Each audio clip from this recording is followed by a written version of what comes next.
I've been looking at resumes, I don't know, for about 10 years now as a casting director, and I've probably seen thousands. Maybe I've seen yours. So today, I want to talk to you about revamping your resume. Now, on today's episode of Casting Actors Cast. Welcome to Casting Actors Cast. It's the podcast for actors in the business of show. Here is your host, Jeffrey Dreisbach. Well, hello and welcome to this episode of Casting Actors Cast. I'm casting director Jeffrey Dreisbach. I'm a casting partner with McCorkle Casting in New York. And I've been casting for, close to 10 years now. And I think it's really kind of cool that I can talk to you about looking at your resume and putting your resume together in such a way as to make you stand out, as to make you more valuable than you might already be thinking in terms of the resume you currently have. So revamping the resume is today's topic, and I'm really glad that you're here. And of course, this is that moment in the podcast where I say thank you. I had no idea that this podcast would grow so large so quickly. And this is episode number 91, and we're getting close to 100 episodes of Casting Actors Cast. And I'm doing my very, very best to provide you with a lot of content, a lot of information that you will find useful. So that's what I'm trying to do. What I would love from you, please, is to go to castingactorscast.com, fill out the comment form that says dive into the talent pool. And when you fill that out, it'll take you to a free 100-page downloadable PDF book that I wrote called Conversation Pieces Out of the Studio, the voiceover workshop for professional actors. And by doing that, you're helping me understand that you are out there, number one. But number two, more importantly, is if you found any of these podcasts valuable and useful to you, it would mean a great deal to me to do a thumbs up, to do a like, to leave a review. I would really love the word to get out to your fellow actors and continue to grow this community, which I'm finding so interesting and hopefully you're finding so valuable. So please do that, won't you? Fill out a like, whatever, make a comment. Just let me know that you're part of this wonderful community of actors learning about what it is to be a professional in the business of acting. That's my promotional announcement, and I'm done talking about that now. So, so let's get to the topic at hand, revamping your resume.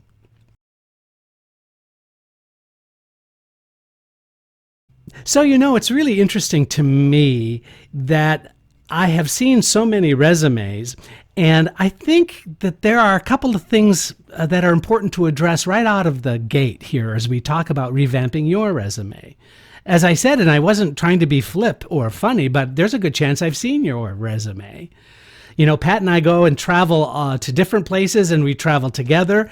And I taught recently at Rutgers University, and I went to Seattle and University of Washington. And I'm going to University of Illinois coming up, doing a 3-day workshop. I'm going to University of Missouri, Kansas City, and it's been really fun. I love teaching, and I love getting the word out. And what I have discovered as I look at resumes from all of these credible, well-done, good reputation institutions, I see resumes that are pretty much cookie cutter. I see resumes that kind of look just like everybody else's of the same class. And it's interesting to me that the teaching that I do in New York as well, when I look at the resumes, it's interesting to me to see resumes that look almost exactly alike. And that just kind of brings me to a dilemma that I want to share with you. On one hand, I need to see how you are unique. As I've always said, it's your uniqueness that's going to book you the job, not your sameness. So in that regard, what can you do in terms of presenting yourself on your resume that is unique to you? So it's about the information, and it's also about the layout. So I want to address those things. At the same time, the conflict is I need to be able to have some kind of structure on your resume that I can relate to, so that I can have a visual sense that there's some kind of structure that is similar to others. So you see where I'm going with this is that on one hand, I'm objecting to cookie cutter resumes. And on the other hand, I'm saying, yeah, but there needs to be some kind of formatics for your resume. But within that, I think that there's room for you letting me know how you are distinct, different, and unique than anybody else. So that's kind of the challenge I'm finding myself about this podcast. But let me just jump ahead into what I'm seeing currently at some of these institutions. And that is that I believe many of these students have had classes in how to put a resume together. And they've given out a format of what the resume should look like. Now, that in and of itself is not bad. But what is bad, in my view, is that it became an easy thing for you to simply follow the format of the resume you were given, and then you just put in your own information. Why that's not helpful is because everyone else is doing that as well. So what can you do to bring out those qualities in you as an actor that can help me? Too many times, I think actors are working too hard in trying to psych out what information you think we might need. And in reality, the weirdest thing on your resume could be the thing that triggers us showing some interest. And I'm going to talk about that in just a moment. But let's go back to the format of the resume.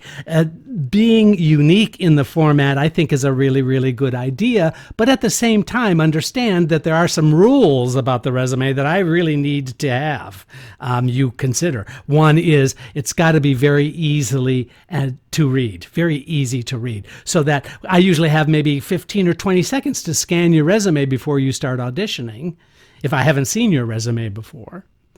Or I get the resume through an email and I'm looking at your resume very, very quickly. I don't really have a lot of time to dive deep into the information you're providing. So that's why it's really important that your resume is easy to read. Other things on the resume, please don't put your weight. I don't need to know your shoe size. I don't need to know your eye color. I can see your eye color on your picture. So I don't really need to see you telling me what your eye color is. Does that make sense? I do need to know your height. And I've said this on a previous podcast, which I encourage you, if you haven't done a lot of work on your resume and you really are wanting to get a clean, fresh start, please listen to the podcast on resumes, because I go more into the formatics of that resume. But in terms of what I'm talking about today, this might surprise you, but there are so many projects that we've worked on in the recent past and that we are currently working on that have very, very specific needs from the talent we are seeking. Very specific needs from the talent we are seeking. So that's why you reviewing your resume and putting things on your resume that you might not have thought of but could really be helpful is the way to go. So a little bit about just the very top part of the resume. Obviously, I need to get a hold of you. So I need to know your phone number. I need to know your website. I need to know, please don't put your personal address on there, but a way I can get a hold of you. So an email address, if you have a website, which I hope you do, even your cell phone, because you don't necessarily, you might be uncomfortable putting your cell phone number on your resume. I would not have any problem at all putting a cell phone on a resume. I mean, honest to God, I'm getting more spam calls anyway. Not that you would be a spam call, but if you're starting to get calls from casting directors, maybe it's because they had a phone number they could get to you pretty easily.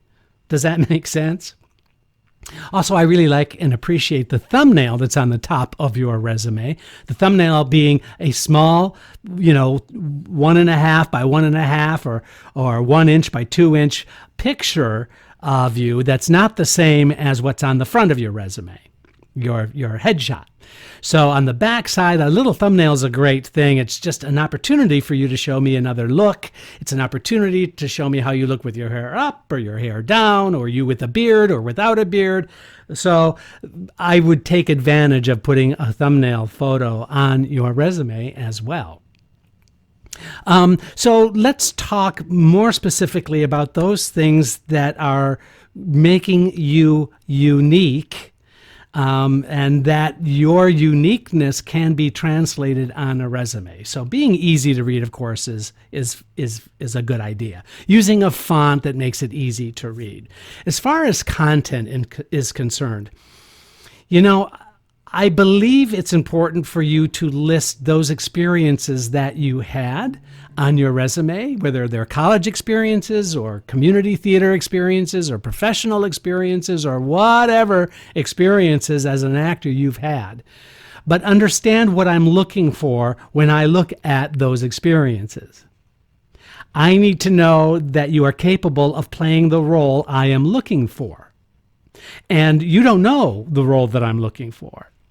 So therefore, using that psychology, what can you tell me about those roles that would help me? And one is who you've worked with.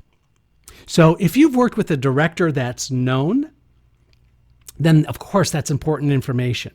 If you did a role that was a lead role or had a role that was a challenging role for you, whether it's from college or, like I said, community theater or semi-professional or wherever, that's an additional thing that should be on your resume. Here's what you might need to consider that shouldn't be on your resume. If you've done ensemble work more than 3 or 4 times on your resume, really take a look at that. Now, if your interest is in doing more ensemble work, then of course you want to show that that's where you want to go. On the other hand, just telling me that you've done additional ensemble work is not really that helpful to you if I'm looking for somebody to play a supporting role or a lead role in my project. Think about how you're listing that information. Now, I understand that there are some ensemble work that can be very, very challenging and very, very meaningful for you personally.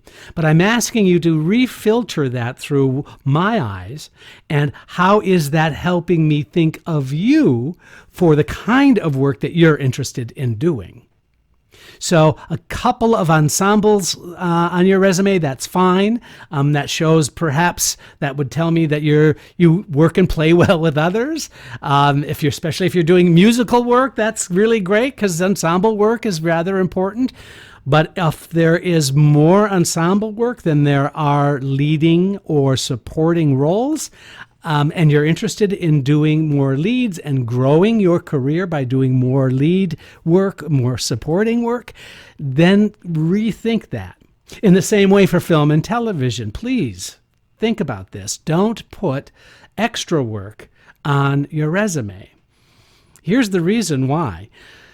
Even though I know, because I did this when I was acting, is I loved showing up on the set as an extra. And boy, I remained a sponge. I learned so much about what it was to be on a set. I learned so much about who the players were on a set. So it was really valuable experiences, but I never listed that on my resume. And the reason is it's a completely different category.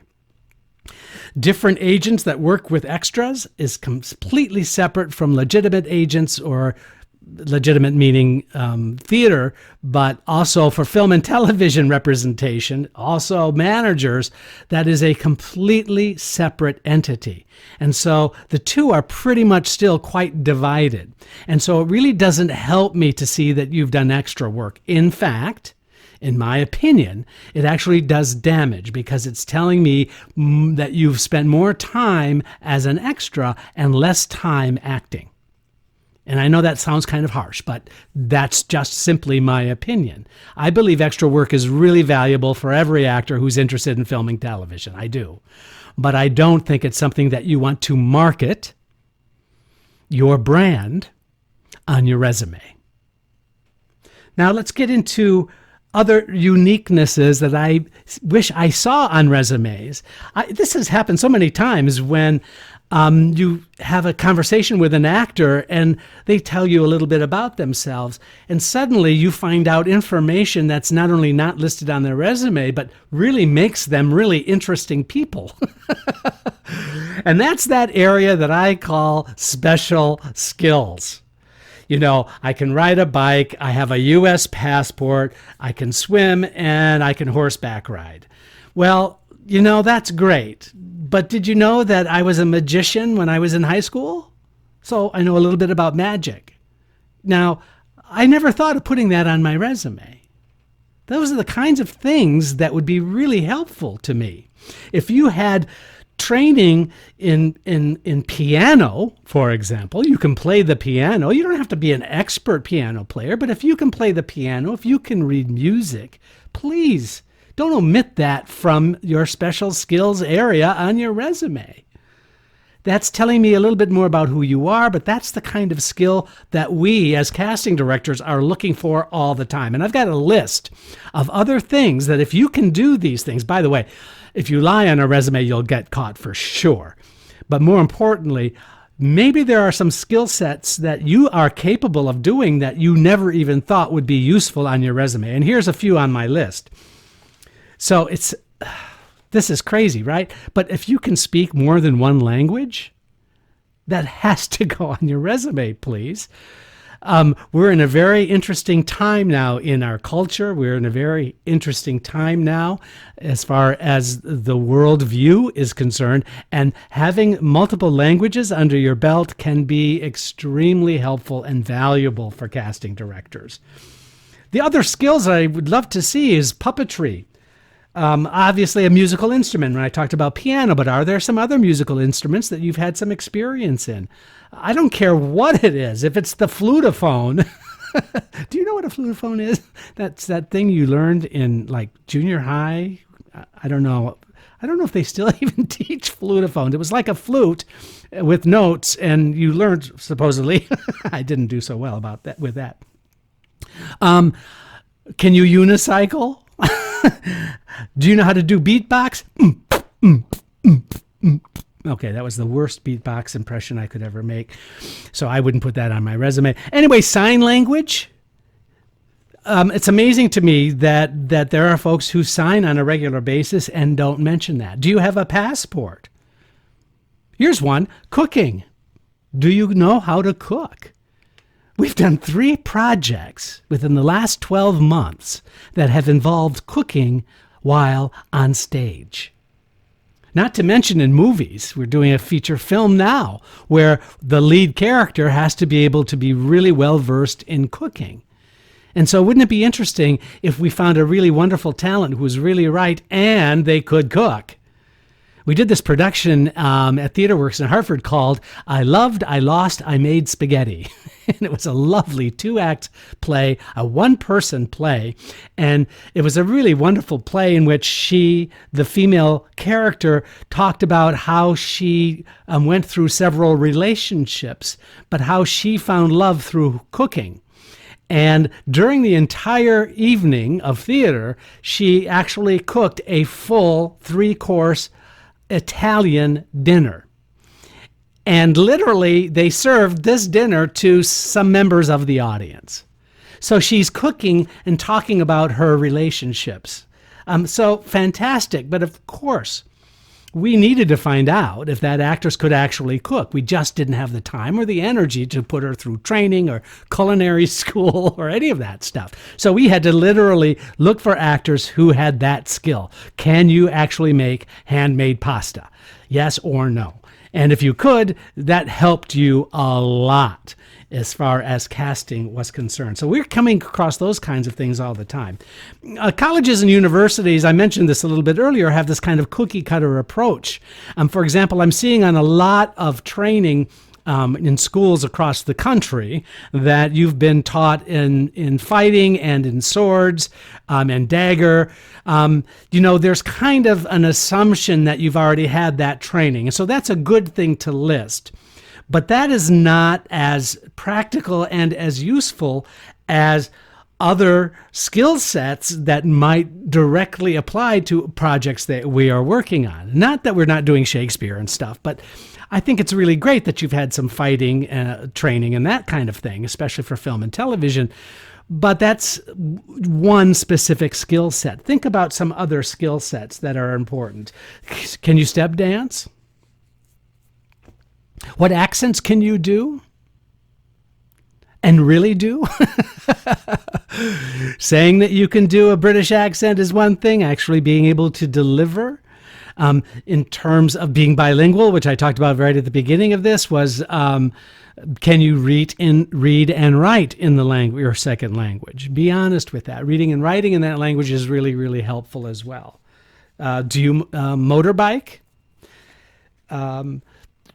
Is there a culturally significant skill set that is unique to who you are as a person? Those are the things under special skills. Now, really look at your resume as a one-page layout about you. You don't have to follow a cookie cutter format. What you need to do is to look at it through the eyes of somebody like a casting director who might find interesting and useful, valuable information about you so that I can consider you for my film, my television, or my theater project.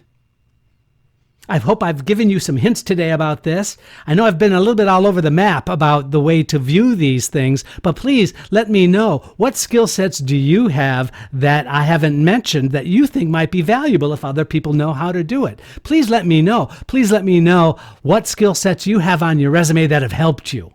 I'd love to be able to pass that along. Thank you for watching and listening. I'm Jeffrey Dreisbach, and this is Casting Actors Cast. Casting Actors Cast is made possible with your support just by listening. Please like, share, and subscribe wherever you get your podcasts.